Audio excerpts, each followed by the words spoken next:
Halo teman-teman, kembali di channel YouTube saya hari ini. Dan kalau kita melihat keadaan saat ini, maka dunia virtual atau dunia digital itu selalu menjadi trending topik yang sangat diminati banyak orang. Mulai dari kalangan anak-anak, dewasa, bahkan tidak sedikit dari ibu-ibu pun juga ingin ada di dunia virtual. Malahan tidak sedikit, hampir semua orang juga ingin jadi populer atau dikenal banyak orang. Namun berapa banyak seringkali kita lupa bahwa kepopuleran itu sementara. Tetapi nama baik itu akan dikenang sepanjang masa. Segala sesuatu pasti butuh proses yang gak gampang. Namun jika kita berani tekun dan membayar harganya, maka hasil tidak pernah mengkhianati proses. Dalam hal apapun itu, baik pekerjaan, sekolahan, membangun rumah tangga, maupun dalam pelayanan. Untuk dapat menjadi orang yang dikenal atau dikenang, mau tidak mau kita harus masuk dalam sebuah kepompong. Nah, kepompong itu berbicara soal proses, dan proses. Dalam kepompong, si ulat itu berubah perlahan-lahan, berubah bentuk dan bermetamorfosa. Nah, apa yang dilakukan oleh si ulat? Diam dan gak memberontak. Kamu coba bikin percobaan dengan sadis dalam tanda kutip ini ya. Coba lihat, kupas kepompong yang belum waktunya mengelupas, sekalipun kupu-kupunya udah punya bentuk, pasti dia cacat atau nggak tahan lama hidupnya. Itulah hasilnya kalau kita pengennya instan atau buru-buru dalam proses yang disediakan Tuhan dalam kehidupan kita. Pengen sukses secara instan, pengen populer secara instan. Hati-hati dengan hal itu. Ada sebuah kisah seorang remaja bernama Tommy. Di sekolahan dia disanjung-sanjung sebagai ketua OSIS. Dia sangat dihormati, bahkan dihargai oleh guru-gurunya. Tetapi tahukah kalian bahwa Tommy sendiri ketika ada di rumah, dia malah seperti kayak pembantu rumah tangga. Malah disuruh-suruh mencuci piring, mencuci baju, menyapu rumah dan sebagainya. Jadi perlu perhatikan baik-baik bahwa segala sesuatu itu butuh proses. Tidak ada yang instan dalam kehidupan kita. Proses yang ada memang harus kita hadapi supaya yang pertama karakter kita terbangun menjadi semakin kuat. Coba perhatikan di dalam Galatia 5 ayat 22 sampai dengan 23. Itu yang dimaksud yaitu kasih, sukacita, damai sejahtera, kesabaran, kemurahan, kebaikan, kesetiaan, kelemah lembutan, penguasaan diri. Dan itu yang akan menjadi tujuan kita yang akan kita raih setelah kita lulus melewati proses demi proses yang kita jalani. Hati-hati perhatikan ini. Waktu mulai dikenal banyak orang, karakter membuat kita itu nggak jatuh ke prosok karena sombong. Tapi tetap memuliakan nama Tuhan Yesus. Kita bisa lebih dekat dengan Tuhan.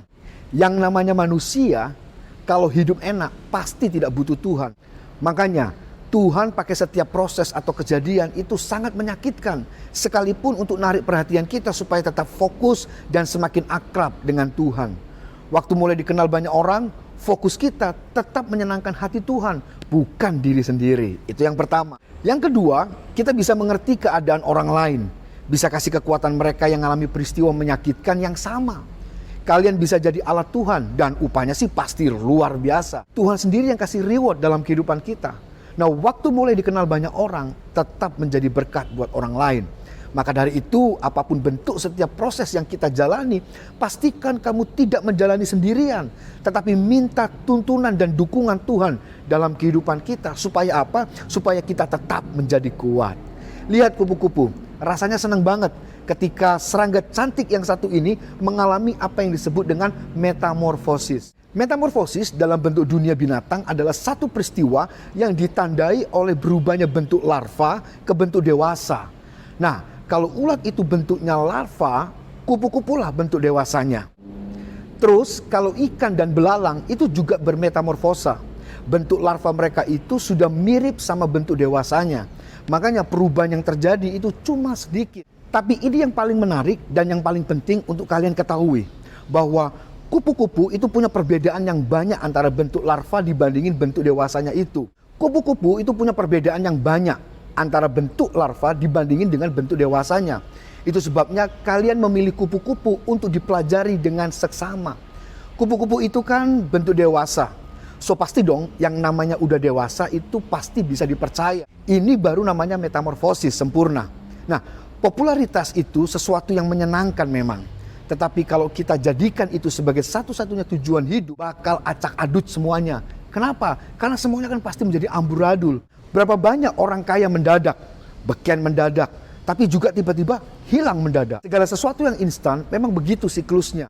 Beda sama popularitas sejati yang diawali dengan proses dan dipertahankan dengan karakter yang kuat. Nah, kepopuleran itu dangkal banget kalau diartikan dengan sekedar dikenal banyak orang. Soalnya populer itu juga berarti disukai banyak orang. Itu makanya kunci untuk jadi populer sebenarnya adalah be like Jesus. Karena dia yang dikenal dan dia disukai orang yang mengenalnya. Makin kenal, makin sayang. Begitu. Tuhan Yesus sendiri pun berani bayar harganya. Kalian juga harus gitu. Karakter yang kuat itu akan terbangun lewat proses yang hebat. Makanya jangan pernah lari dari proses. Pastikan engkau menjadi popularitas yang sejati, yang selalu menjadi sama seperti Yesus dan tidak pernah berhenti untuk apa? Bermetamorfosa. Artinya apa? Siap untuk melewati setiap proses-proses yang Tuhan izinkan dalam kehidupan kita. Dan saya percaya kita akan menjadi orang-orang yang dicintai oleh Tuhan dan dicintai oleh sesama kita. Mari kita berproses sebab kita tahu Tuhan selalu menyertai kita. God bless you.